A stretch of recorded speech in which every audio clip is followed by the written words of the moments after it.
क्योंकि इस नोट के ऊपर लिखा है, मैं धारक को 100 रुपए अदा करने का वचन देता हूं। यह नोट नकली है, खड़े होकर बोल रहे हैं हम, इसीलिए नोट बंद कर रहे हैं ये।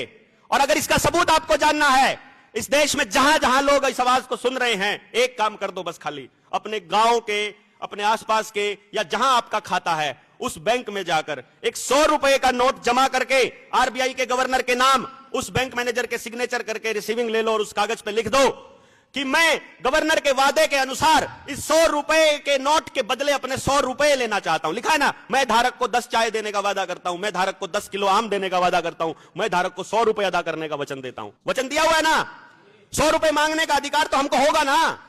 अरे एक बार मांग तो लो। वो बोलेगा 100 रुपए के 1-1 रुपए के सिक्के दे दे, सिक्का लीगल टेंडर है। 1-1 रुपए के नोट दे दें, नोट लीगल टेंडर है। 10-10 रुपए के 10 नोट दे दें, लीगल टेंडर है। हमको लीगल टेंडर नहीं चाहिए, हमको क्या चाहिए? जिस चीज का वो टेंडर है, जिस चीज को वो लीगली रिप्रेजेंट करता है, मुझे वो चीज चाहिए। मांग नहीं सकते क्या? नेताजी ने मांगा था, इसीलिए युद्ध अपराधी बनाया था।